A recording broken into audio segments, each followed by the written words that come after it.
오늘 하나님의 초월성과 완전성에 대해서 우리가 말씀을 나누도록 하겠습니다. 하나님은 영이신즉 우리 육안으로 볼 수가 없습니다. 인간은 육체이기 때문에 눈으로 보고 손으로 만질 수 있지만 하나님은 인간과 다릅니다. 그래서 하나님은 영이신즉 인간의 눈으로 보이지 않습니다. 그럼에도 불구하고 하나님은 살아계셔서 우리 가운데 운행하시고 역사하고 계십니다. 모든 인간의 문제를 해결하시고 원수 대적을 멸하시고 우리 모든 생명을 풍성하게 해주신 분입니다. 그 하나님께서는 우리의 인격을 만드셨으므로 인격적으로 교통을 하시고 우리에게 친근히 다가오시고 우리의 삶의 슬픔도 아시고 마음의 기쁨도 아시고 우리와 가까이 계신 하나님이십니다. 그러나 하나님의 또 다른 속성은 초월해 계신 하나님이시고 그래서 우리 인생을 떠나 있는 높이 계신 하나님이시고 우리는 불완전하고 약합니다만 하나님은 완전하십니다. 오늘은 이 하나님의 초월성과 완전성에 대해서 말씀을 나누도록 하겠습니다. 첫째로 하나님의 초월성입니다.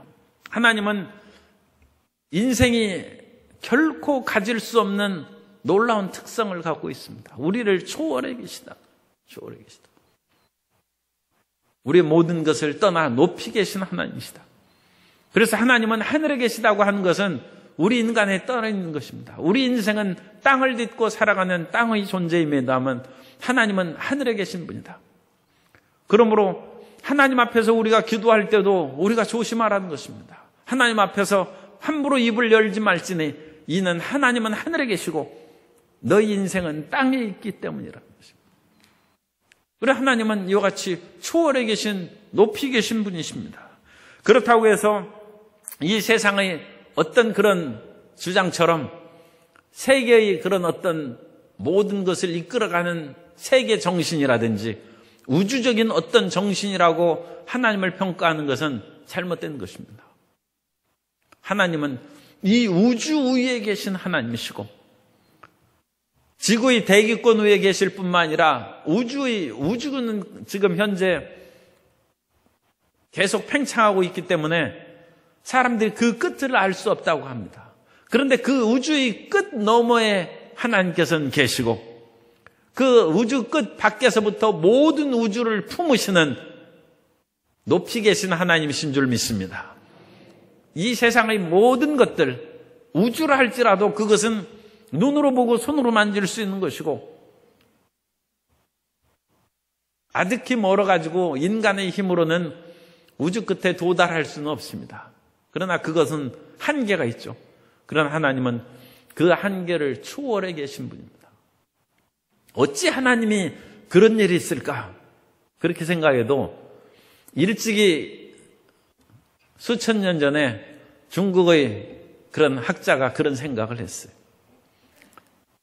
옛날에 저 북쪽에 바다에 곤이라는 작은 알이 있는데 그것이 깨어나서 물고기가 됐는데 얼마나 크게 자라는지 물고기가 수천리나 된다는 거예요.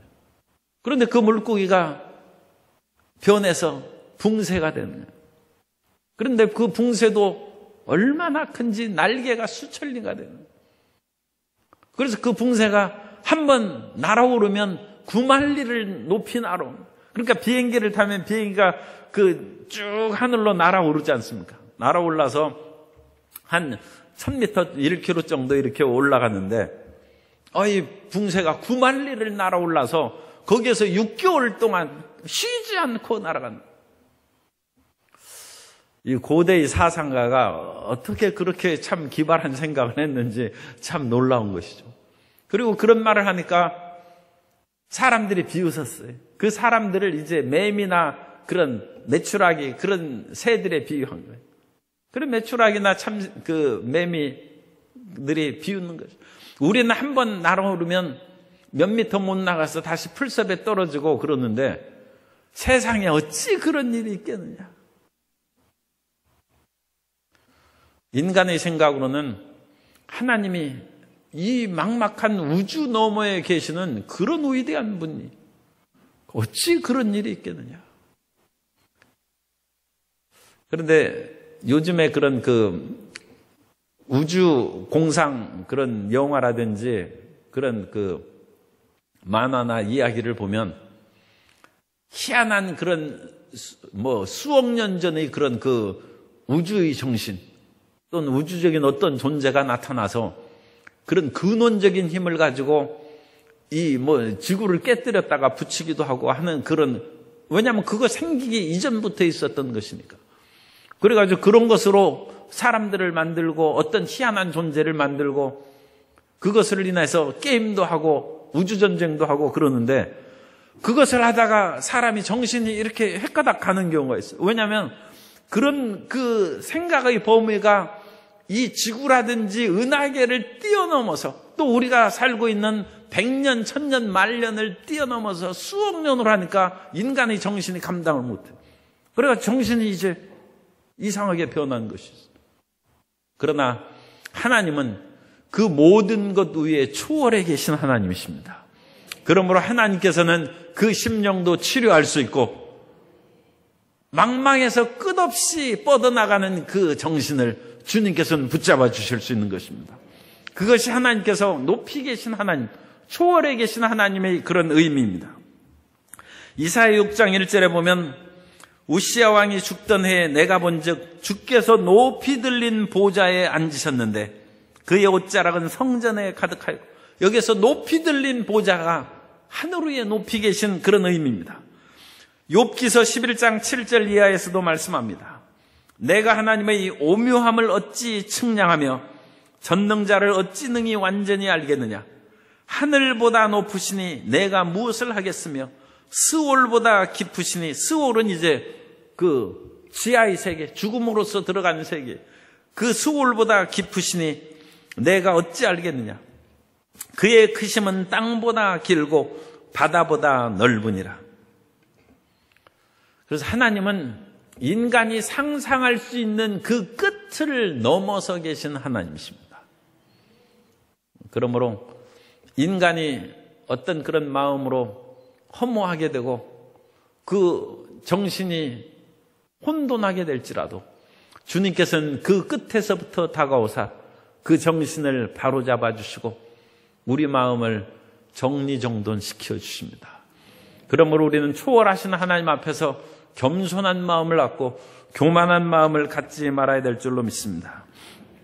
이사야 2장 11절에 보면 그날에 눈이 높은 자가 낮아지며 교만한 자가 굴복되고 야훼께서 홀로 높임을 받으시리라.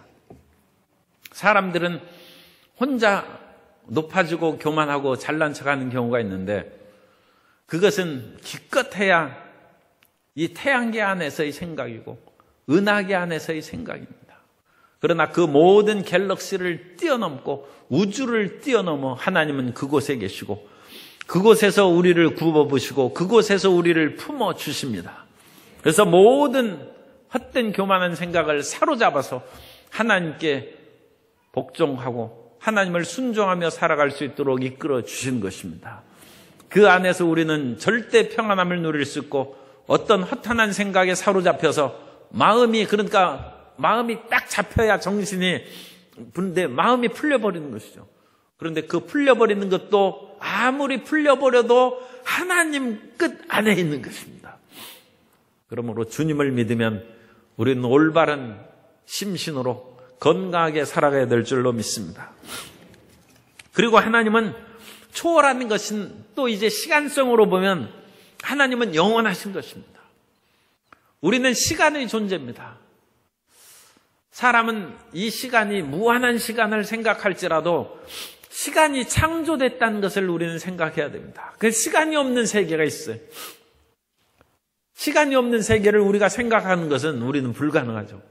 우리는 기껏해야 아득한 옛날 그리고 까마득한 미래 그렇게 생각하는데 그렇게 해야 그것은 시간의 시작과 끝일 뿐입니다.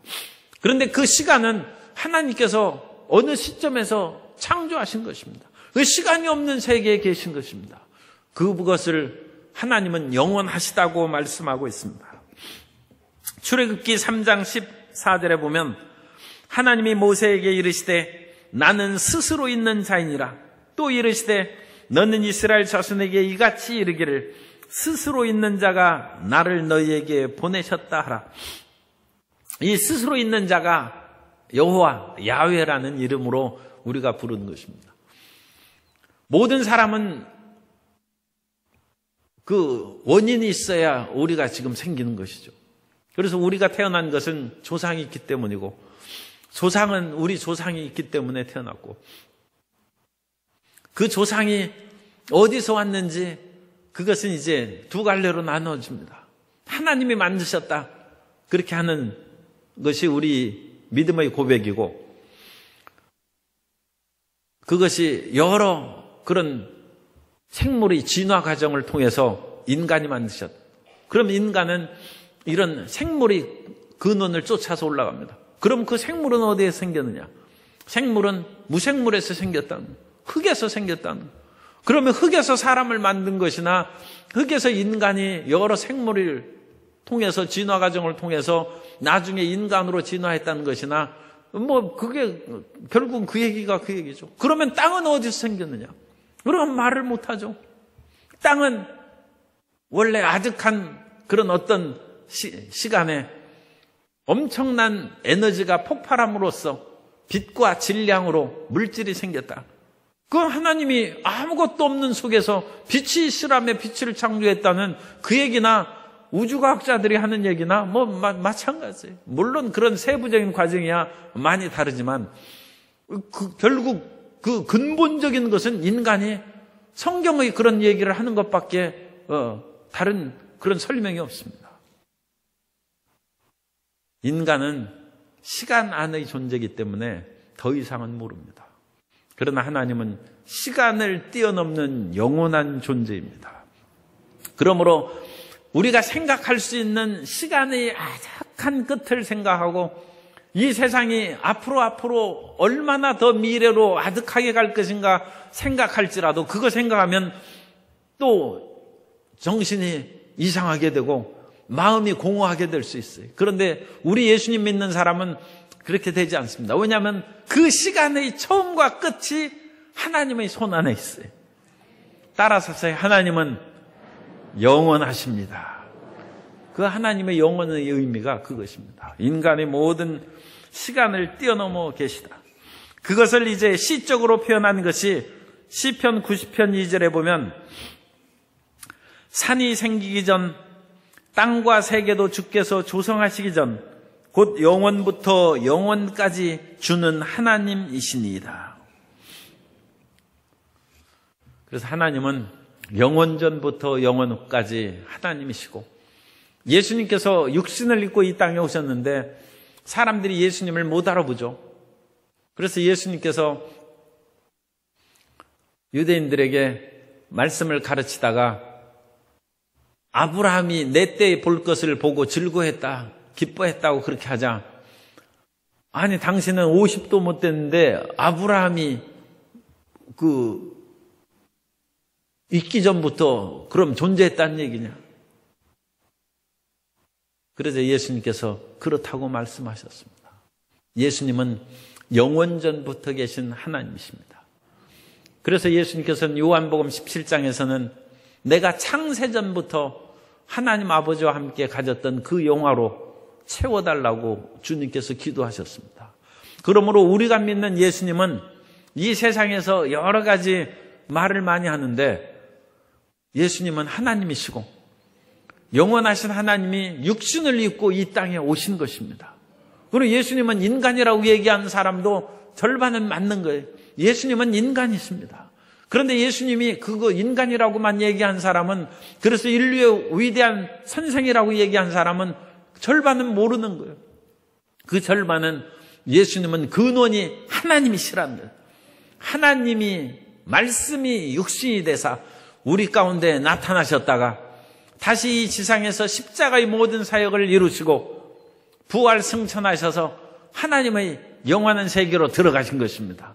그럼 예수님께서 왜 영원전부터 계시다가 이 땅에 이 물질이 보이지 않는 영이신 하나님께서 보이는 이 육체로 나타나셨다가 십자가의 일을 마치시고 다시 보이지 않는 영의 세계로, 영원한 세계로 왜 들어가셨습니까? 그것은 보이고 만지는 허무한 인생 속에 사는 우리들을 영원한 세계로 이끌어 가시기 위함입니다. 이 영원한 세계가 하나님이 계신 곳이니까 그것이 본질이에요. 그것이 본향입니다.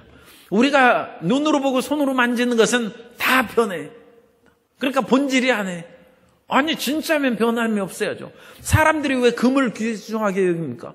금은 변색이 안 되고 그야말로 절대적인 것은 아닙니다만 거의 변함이 없다 이거죠. 그런데 변하는 것은 가치가 없어요. 그런데 금은 변하지 않는다. 그렇게 하기 때문에 그것을 그 화폐의 수단으로 사용하고 여러 가지 가치 중요한 척도로 사용하는 것입니다. 그러므로 근본적으로 변하지 않는 그 영원한 세계가 하나님의 세계에 있는 줄 믿습니다. 그러므로 우리는 희망을 가질 수 있죠.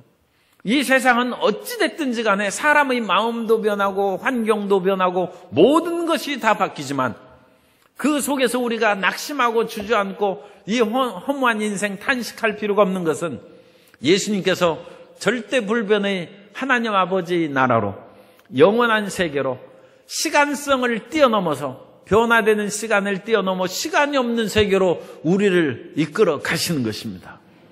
그 영원한 세계가 우주 가운데 있고 우주 밖에도 있고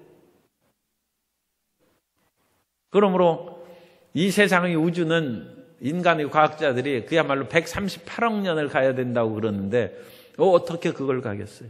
그러나 하나님의 능력으로 순식간에 이 우주 안에 하나님의 나라가 있고 그 우주를 끝을 넘는 그 천국의 범위가 천국은 그러니까 무한히 큰 것이죠.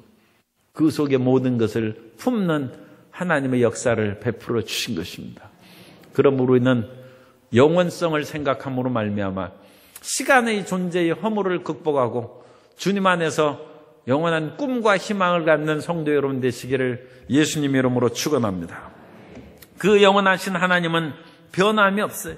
말라기 3장 6절에 보면 나 야훼는 변하지 아니하나니 그러므로 야곱의 자손들아 너희가 소멸되지 아니하느라. 사람은 낡아져서 사라지지만 변함없는 하나님의 세계로 들어가면 우리는 변해지고 그 변해서 없어지는 것이 아니라 영원히 변치 않고 소멸되지 않는 은혜를 입는 것입니다. 그러므로 우리는 희망이 있어요. 몸은 낡아집니다. 그러나 우리의 속은 날로 새롭습니다. 그건 우리의 영을 말하는 것입니다. 우리의 육체는 낡아지고 꽃다운 그런 청춘이 다 있었어요. 그런데 우리 젊은 우리 자녀들은 지금 이제 꽃다운 청춘으로 더 피니까 항상 있을 것 같은데 할머니가 이제 나중의 모습에 그럼 또 이제 실망스러울지도 모르지만 어머니의 모습이 자기 나중에 커서의 모습이고 할머니의 모습이 나중에 늙어서의 모습이에요. 그러니까 그 속에서 지혜를 얻는 자녀들이 되기를 바랍니다. 그러니까 그 안에서 영원한 희망은 없어요. 예수님 안에 영원한 희망이 있습니다. 예수님 안에서 영생에 대한 꿈과 비전이 있고 그것을 붙잡으면 이 세상의 어떤 것이 바뀌고 변해도 마음의 낙심과 절망에 빠지지 않는 것입니다. 야고보서 1장 17절에 보면 온갖 좋은 은사와 온전한 선물이 다 위로부터 빛들의 아버지께로부터 내려오나니 그는 변함도 없으시고 회전하는 그림자도 없으시니라. 변함도 없으시고 회전하는 그림자도 없으시다는 것이 우리말이 잘 이해가 안 되죠. 그래서 현대인의 성경에 보면 하나님은 움직이는 그림자처럼 변하는 일이 없으십니다. 그림자는 자꾸 움직이잖아요. 왜 회전하는 그림자가 그런 뜻이에요. 왜냐하면 그림자를 막대기를 하나 세워놨는데 동쪽에서 해가 뜨면 그 그림자는 서쪽으로 지죠. 그 해가 이제 떠서 서쪽으로 가면 그림자는 오히려 반대로 움직이죠. 회전하는 그림자. 그림자가 뺑 돌지 않습니까? 해가 뜨는 그런 방향, 올라가는 방향에 따라서 그림자가 도는 거예요. 회전하는 그림자. 그런데 하나님은 그런 회전하는 그림자가 없어요. 변함이 없이 하나님께서 한번 우리를 사랑하셨은즉 영원히 사랑하십니다. 우리 마음이 변심하는 것이 문제지 하나님이 마음을 바꾸시지 않아요. 따라서 하나님은 변함이 없으시니 내 마음도 안 변합니다. 그래서 이 마음을 변하지 말고 주님을 굳게 믿는 우리 모두가 되어야 될 줄로 믿습니다. 그리고 하나님께서는 이 모든 것을 위해 인격적으로 우리를 대하십니다. 하나님은 불변하시다고 해서 불변하는 어떤 무기물이나 무생물 그런 존재가 아니라 하나님은 인격을 가지셨는데도 우리를 사랑하는 마음과 우리를 돌보는 그것이 변함이 없어요. 그래서 하나님은 긍휼을 베푸는 자에게 긍휼을 베푸시고 하나님을 미워하는 자는 하나님의 책망을 받고 심판을 받습니다.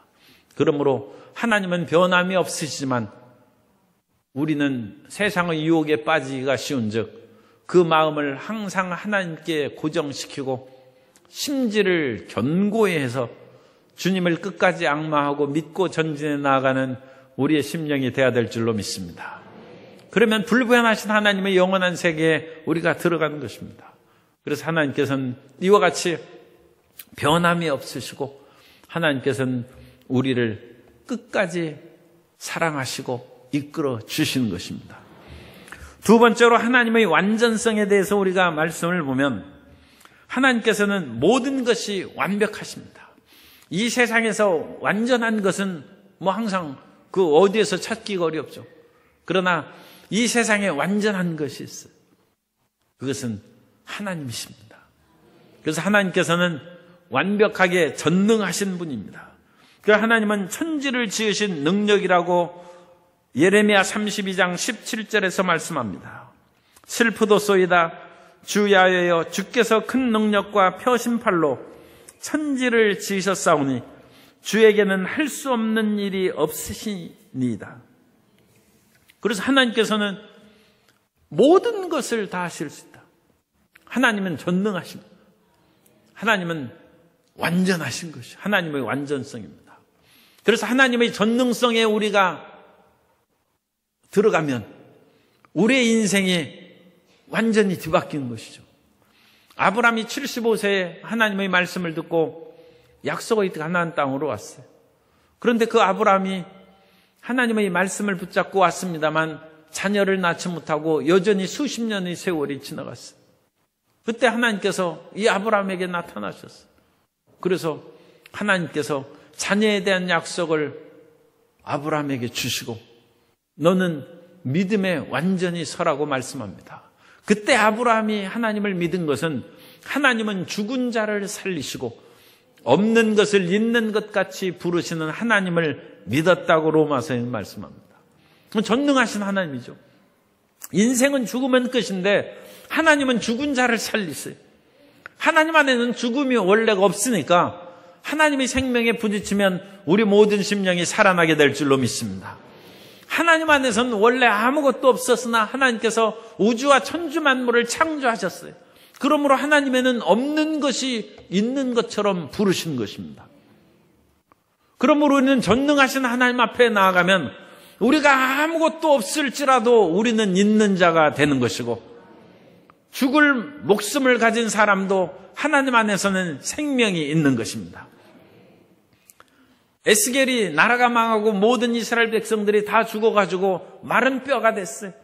도저히 마른 사람이 잠시 기절했다가도 살리고 그런데 어려움이 있는데 이 마른 뼈가 됐는데 어찌 살겠습니까? 그런데 하나님께서 말씀을 대언하고 성령의 생기가 불어오매 그 마른 뼈들이 다 피와 살이 생기고 살아서 움직이는 큰 이스라엘의 군대가 되었다고 성경은 말씀합니다. 하나님은 전능하십니다. 전능하신 하나님은 우리의 병을 고쳐주실 뿐만 아니라 죽은 몸도 살리시고 우리에게 영원한 생명을 주시고 아무것도 없어도 하나님과 더불어 일하고 사업하면 하나님께서 채워주시고 은혜를 내려주십니다. 사업하는데 사업 자금이 있어야죠. 그래서 사업 자금을 마련하려고 동분서주하는 그런 사람이 많이 있습니다. 사업 자금을 줄 수 있는 부모님이 계시고 일가 친척이 있고 여러 그런 도울 사람이 있으면 뭐 그건 도움을 받아서 하면 되죠. 그런데 아무것도 없는 사람이 문제죠. 그런데 아무것도 없는 사람도 하나님이 계시면 일어설 수 있습니다. 하나님은 죽은 자를 살리시고 없는 것을 있는 것 같이 부르시는 하나님이십니다. 그 하나님이 함께 계시는 그 기도 응답을 받게 되시기를 예수님 이름으로 축원합니다. 전능하신 하나님이 함께 계시면 우리는 모든 것을 할 수가 있습니다. 하나님께서는 이스라엘 백성들을 애굽에서 이끌어내셨습니다. 지금 대통령은 G20 그 정상회담에 가서 지금 미국 대통령과 이제 회담을 하고 우리의 그런 여러 가지 남북의 문제라든지 해결해야 될 그런 것들을 이제 그 회담을 할 건데, 사람이 이 국가적인 이해관계가 얽혔을 때 그 문제를 해결하는 것이 쉽지 않아요. 무역의 그런 문제에 마찰이 생기니까 미국과 중국이 그런 통상 일로 인하여 무역 전쟁을 그렇게 하는 것이죠. 하물며 이스라엘 백성들이 애굽에서 430년 노예 생활을 하고 있어요. 이 430년 노예 생활을 하면서 수백만 명으로 이스라엘 백성들이 인구가 불어났는데 그 노동력과 그 재화의 그 양으로 따지면 그 얼마나 많겠어요. 그러니까 200만 명 간단하게 그냥 월급을 10,000원으로 하면 200만 곱하기 만은 200억이에요. 200억. 그럼 월급 10,000원짜리가 어디 있어요? 그러면 10만 원 하면 2,000억이고 2조. 뭐 말할 수 없는 그것이죠. 그 1년으로 따지면 얼마나 하겠어요? 100년으로 하면 그들이 만든 그 재화의 그 양이 얼마나 무수하겠습니까? 그런데 그 백성을 그냥 놔주는 거예요. 그냥. 그게 가능하겠어요? 그런데 하나님께서 강한 손과 편팔로 이스라엘 백성들을 애굽에서 이끌어내셨습니다. 그것이 하나님의 전능하십니다. 어떤 사업의 문제가 있고 어떤 그런 이해 갈등으로 큰 문제가 다가온다 할지라도 하나님을 만나면 해결이 됩니다. 이스라엘을 애굽의 가장 강력한 그와 같은 파라오의 손에서, 바로의 손에서 건져내신 하나님께서는 오늘날 어떤 그런 우리 삶의 문제와 고통의 밧줄이 우리를 얽어매고 있다 할지라도 주님께서는 그 밧줄을 끊어버리고 그 쇠사슬을 끊어버리고 착고를 풀어버리고 감옥문을 열어주셔서 자유와 생명과 해방의 길로 우리를 이끌어 주시는 것입니다. 그건 전능하신 하나님. 어떤 사람이 죄를 많이 졌어요. 그래가지고 나 같은 죄인이 어찌 하나님 앞에 나아가서 구원을 받을 수 있을까? 그렇게 생각하고 절망하고 낙심하는 사람이 있어요. 나 같은 죄인 살리신 존 뉴턴이 얘기하면 노예선에서 끊임없이 노예들을 팔아넘기고 그 노예들을 온갖 그런 그 박해하고 고통에 빠뜨리고 그러다가 노예 선장으로 인해서 큰 죄를 저질렀습니다. 그런 사람이 어찌 구원을 받고 새 사람이 되겠습니까? 그러나 하나님은 전능하신 하나님이십니다. 하나님은 인간의 어떤 그런 죄악의 상황에서도 우리를 건지셔서 우리를 변화시킬 수 있는 힘이 있습니다.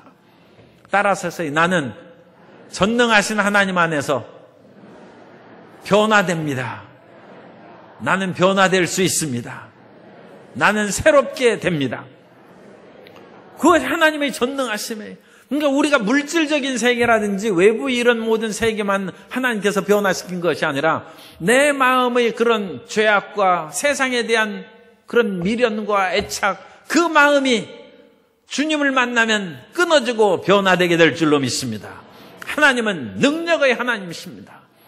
언제까지 우리가 세상에 끌려가며 살겠습니까? 세상의 미련에 우리가 육신의 정욕, 안목의 정욕, 이생의 자랑, 인간의 본능적인 것에 언제까지 끌리겠습니까? 하나님께서는 우리를 창조하시고 우리의 본능도 만드셨는데 그 모든 본능적인 소욕과 우리의 죄악도 주님께서는 끊어버리시고 하나님의 거룩함과 의로운 길로 우리를 이끌어 가실 수 있습니다. 그 하나님을 의지하시기 바랍니다. 그 하나님이 전능하신 하나님이에요. 전능하신 하나님. 로마서 1장 16절에 보면 내가 복음을 부끄러워하지 아니하노니 이 복음은 모든 믿는 자에게 구원을 주시는 하나님의 능력이 됨이라. 먼저는 유대인에게요 그리고 헬라인에게로다. 하나님께서 어떤 상황에서도 우리를 구원하시고 의롭고 거룩한 하나님의 백성으로 만드실 수 있습니다. 뿐만 아니라 우리는 나이가 들면 힘이 없어지고 그야말로 소년도 피곤하고 요즘에 젊은이들도 암에 걸리고 그 어린아이도 당뇨병 걸리고 그래요. 그 참 희한한 세상이 됐어요. 물론 옛날에도 있었을지 모르는데 그때는 잘 모르고 그랬겠죠. 왜냐하면 옛날에 그 어린 자녀들도 또 유아 사망률이 많이 있었고 그랬지 않습니까? 그러니까 온갖 병이 있었을 수는 있어요. 그러나 통상적으로는 그런 성인병이라고 하는 그런 것들이 이제 자꾸 나이가 내려가고 그 30대에도 그 전에 병원에 갔더니 이 20대 후반인데 뇌졸중 걸렸어요. 너무 무리하게 그렇게 밤잠도 안 자고 그 일을 하고 그러다가 그 뇌에 그 실핏줄이 터져가지고 그렇게 누워있더라고요. 그런데 하나님께서는 전능하신 하나님이십니다. 그래서 하나님께서 피곤한 자에게 새 힘을 주시고 독수리가 날개처럼 같은 주님께서 새 힘을 주신다고 이사야 40장 28절 이하에서 말씀합니다. 너는 알지 못하였느냐 듣지 못하였느냐 영원하신 하나님 야훼 땅끝까지 창조하신 이는 피곤하지 않으시며 곤비하지 않으시며 명철이 한이 없으시며 피곤한 자에게는 능력을 주시며 무능한 자에게는 힘을 더하시나니 소년이라도 피곤하며 곤비하며 장정이라도 넘어지며 쓰러지되 오직 야훼를 앙망하는 자는 새 힘을 얻으리니 독수리가 날개치며 올라감 같을 것이요 다른 박질하여도 곤비하지 아니하겠고 걸어가도 피곤하지 아니하려로다. 하나님을 앙망함으로 새 힘을 얻게 되시기를 예수님 이름으로 축원합니다. 하나님은 전능하신 하나님이십니다. 하나님께 능치 못함이 있겠습니까? 그 하나님을 굳게 믿고 전진해 나아가야 됩니다. 하나님의 완전성에는 두 번째 전지하십니다. 하나님은 모든 것을 아십니다. 따라서 하나님은 모든 것을 아십니다. 그래서 하나님은 지혜가 무궁하십니다. 시편 147편 5절에 보면 우리 주는 위대하시며 능력이 많으시며 그의 지혜가 무궁하시도다. 그래서 하나님께는 우리가 뭐를 알려드리고 가르쳐드릴 필요 없어요. 사람은 잘 모르기 때문에 여러 가지 사실을 좀 정보도 알려주고 뭐하고 해야 됩니다. 그 재판한 사람들은 그 여러 가지 비밀을 이제 알아내서 그것을 인하여 그 사람의 죄를 정하는데 그 지식이 없으면 제대로 재판을 못하죠. 그런데 하나님은 모든 것을 아시기 때문에 이사야 40장 14절에 보면 그가 누구와 더불어 의논하셨으며 누가 그를 교훈하였으며 그에게 정의의 길로 가르쳤으며 지식을 가르쳤으며 통달의 도를 보여주었느냐. 하나님께서는 우리가 귀뜸 안 해도 다 알아요. 주님, 아무개 누가 나를 괴롭힙니다. 그 얘기 안 해도 하나님이 알고 계셔요. 그래서 하나님께서는 모든 것을 알고 계십니다. 그 모든 것을 알고 계신 하나님께 주여 나의 인생의 가는 길을 아시오매 내 모든 것을 주님께 맡기고 주님을 의지합니다. 그렇게 기도하면 주님께서 모든 것을 합력하여 선을 이루게 될 줄로 믿습니다. 시편 139편 4절 또 16절에 보면 야훼여 내 혀의 말을 알지 못하시는 것이 하나도 없으시니이다. 내 형질이 이루어지기 전에 주의 눈이 보셨으며 나를 위하여 정한 날이 하루도 되기 전에 주의 책에 다 기록이 되었나이다. 그래서 주님께서 우리 형편을 아시오매 우리가 염려할 것이 없어요. 그러면 주님께서 우리 모든 것을 아시는데 왜 이렇게 놔두시냐? 이제 그게 문제죠. 그것은 우리를 정화시키기 위해서 그럴 수 있고, 우리가 죄악으로 말미암아 죄의 값을 받기 때문에 그럴 수 있고, 또 하나님께서는 우리가 기도하라고 그것을 놔두신 것입니다. 주님께서는 우리 것을 아시더라도 구하라고 하셨어요. 너희가 얻지 못하면 구하지 아니하기 때문이라고 했습니다. 그러면 우리는 끈질기게 구하고 기도해야 됩니다. 예레미야가 시위대 뜰에 갇혔는데 하나님께서 그거 그냥 시위대 주의 선지자로 일하다가 하나님의 말씀을 증거한다고 시위대 뜰에 가둬놨는데 하나님이 아시고 그냥 건져주셔야죠. 그런데 하나님께서는 그냥 건져주시지 않고 너는 내게 부르짖으라고 했어요. 부르짖으라고 했어요. 하나님의 일을 하다가 시위대 뜰에 갇혔는데 왜 부르짖습니까? 하나님 그냥 해방시켜 주시고 꺼내 주셔야지. 그런데 하나님께서는 부르짖으라고 했습니다. 그러므로 우리는 우리가 어떤 그런 시위대 뜰과 삶의 여러 가지 늪 속에 구렁텅이에 빠졌을지라도 부르짖어야 됩니다. 부르짖어야. 하나님이 아시니까 알아서 해주시겠지. 아직 덜 답답해서 그런 거예요. 그건 하나님을 잘못 생각하는 거죠. 내 생각대로 하나님을 믿는 것이 신앙이 아니라 성경대로 믿는 것이 신앙입니다. 하나님이 이렇게 하라고 기록해 놓은 성경대로 믿어야 되고, 곤경과 구렁텅이에 빠진 사람들이 어떻게 하나님의 은혜를 입었는지 성경을 읽고 그 사람처럼 우리가 부르짖어 기도하면 주님께서 역사해 주시는 것입니다. 성경에 기록되지 않은 대로 하는 것은 하나님의 길이 아닙니다. 그 마음을 던져버리고 겸손하게 성경대로 구하고 성경대로 사시는 주님의 자녀가 되시기를 예수님 이름으로 축원합니다. 평안하고 그럴 때는 내 마음대로 이렇게 살다가도 일이 잘못되면 성경을 읽어야 돼.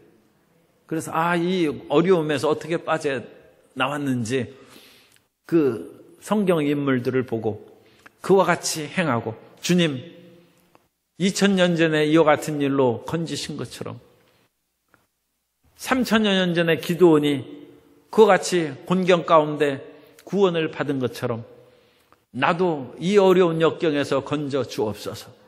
그러면 주님께서 그 기도를 들어주십니다. 하나님은 성경에 있는 대로 역사하십니다. 오죽했고 얼마나 참 우리에게 놀라운 것은 성경에 기록된 대로 예수님이 이 땅에 오셨다는 것입니다. 그리고 예수님께서 성경에 기록된 대로 인자는 가야 된다고 말씀하셨어요. 하나님이 행하시는 그 모든 일들을 기록해 놓은 거예요. 예수님의 삶, 예수님은 절대 자유자신 하나님의 아들 아십니까? 그런데도 불구하고 성경대로 그 모든 것을 행하시고 그 모든 사역을 행하셨다면 우리 인생에 있어서의 모든 성공의 길은 성경대로 따르는 것임을 믿으시기 바랍니다. 그러면 절대적으로 승리와 하나님의 평화의 역사가 이루어지게 될 줄로 믿습니다. 시편 139편 1절 이하에 보면 야훼여 주께서 나를 살펴보셨으므로 나를 아시나이다. 주께서 내가 앉고 일어섬을 아시고 멀리서도 나의 생각을 밝히 아시오며 나의 모든 길과 내가 눕는 것을 살펴보셨으므로 나의 모든 행위를 익히 아시오니. 그래서 하나님은 우리의 모든 것을 아시는 전지하신 하나님이십니다. 그 하나님께 우리의 모든 것을 기도로 아뢰고 믿음으로 전진해 나아가면 우리 길이 열릴 것입니다. 끝으로 하나님께서는 무소부재하신 하나님이십니다. 하나님은 어디에나 계시다. 그것이 무소부재하신 그 뜻입니다. 그러므로 우리가 교회에서도 하나님이 계시고 집에 가서도 하나님이 계시고 직장에서도 하나님이 계시고 학교에서도 하나님이 계시고 우리가 간혹 그런 죄악의 유혹을 받는 그런 곳에도 하나님이 계십니다. 하나님이 보고 계시죠. 그러므로 하나님은 어디에나 계신 분임을 잊어서는 안 됩니다. 예레미야 23장 24절에 보면 야훼의 말씀이니라 사람이 내게 보이지 아니하려고 누가 자신을 은밀한 곳에 숨길 수 있겠느냐. 야훼가 말하노라 나는 천지에 충만하지 아니하냐. 온 천지에 계신 하나님은 그러므로 우주보다 크시고 공기는 지구 안에만 있고 이 지구를 벗어나면 그 공기가 없죠. 왜냐하면 이 공기를 지구 중력이 잡아당기고 있어서 대기권이 형성되는 것입니다. 그러므로 대기권 밖을 벗어나면 공기가 없는 그런 상황이 되는데, 그러므로 하나님께서는 공기보다 어쨌든 온 지구와 우주에 충만하셔. 온 천지에 충만하셔. 아직까지는 우리가 이제 우주여행이 자유롭지 않기 때문에 우주 기도를 잘 못하죠. 그런데 지구를 벗어나서도 우리는 하나님께 기도할 수 있어요.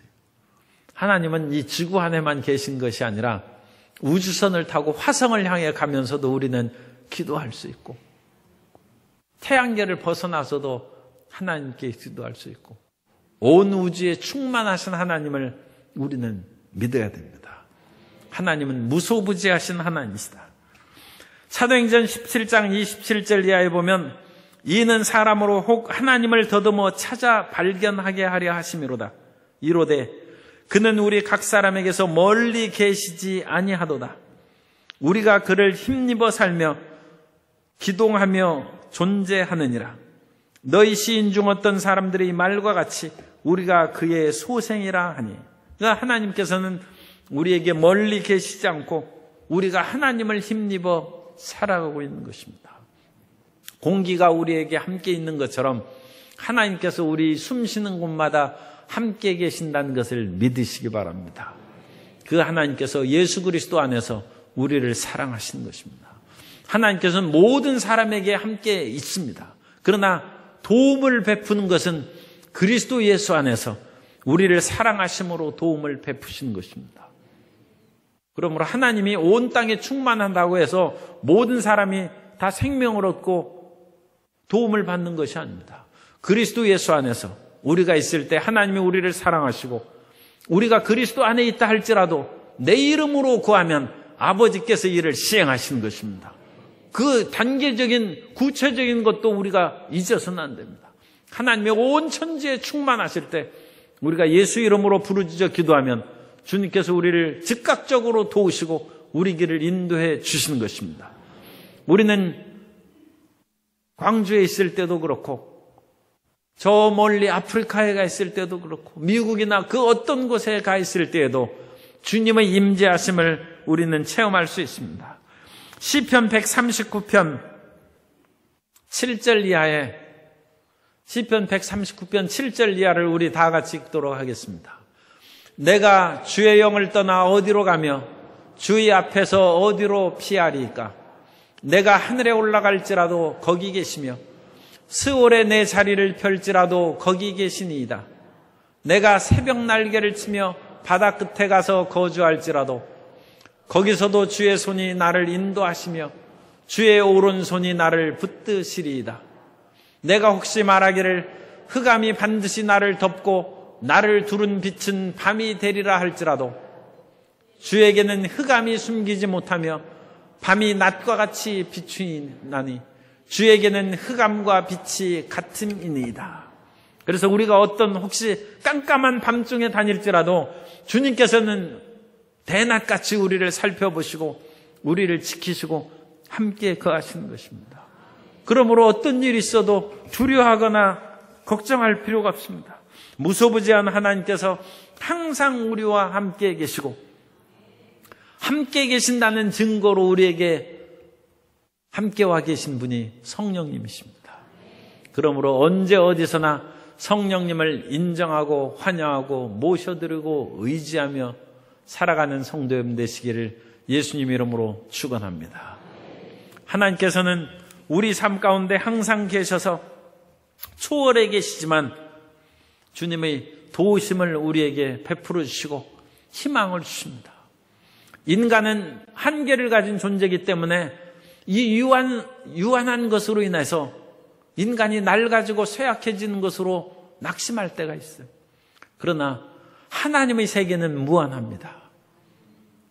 인간은 모든 재화와 용역이 한계가 있어요. 돈이 한계가 있고 금덩이가 한계가 있죠.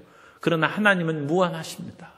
그러므로 하나님의 나라에서는 다툴 것이 없고 영원한 평화와 나눔의 세계가 전개될 줄로 믿습니다. 그 하나님의 초월성이죠.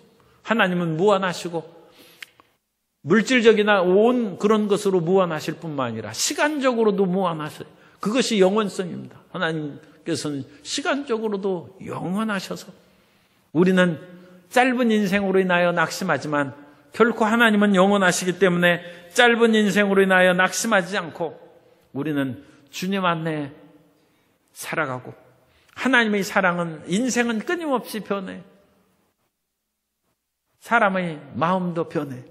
그러나 하나님은 불변하십니다. 하나님은 갓난아기 때는 그렇게 사랑하다가 크면 이제 좀 시들해질 수도 있어요. 그런데 하나님은 갓난아기 때부터 늙어 백발이 될 때까지 우리를 똑같이 사랑하시고 우리가 주님을 더 믿고 말씀을 더 공부하고 기도 열심히 하면 더욱더 뜨겁게 우리를 사랑하신 줄 믿습니다. 그 하나님의 초월성이 우리에게 영원한 것이 있다는 것이 우리의 희망입니다. 그 영원한 것이 있다는 것을 결코 잊지 마시기 바랍니다. 그리고 우리가 믿는 그 하나님은 완전하신 하나님입니다. 하나님은 전능하시고 죽은 자를 살리시고 없는 것을 있는 것 같이 부르시고 하나님은 모든 것을 아시기 때문에 억울할 거 없어요. 하나님이 때를 따라서 우리에게 갚아주시고 우리의 삶의 문제를 해결해 주시는 전지하신 하나님이십니다. 그 하나님께서 우리의 모든 삶을 끝까지 지켜주시고 주님의 무소부재하신 그 은총으로 언제 어디서든지 우리를 돌보아 주십니다. 그 무소부재하신 하나님을 항상 성령님을 인정하고 환영하고 모셔드리고 의지함으로 주님과 동행함으로 승리와 우위를 받게 되시기를 예수님 이름으로 축원합니다.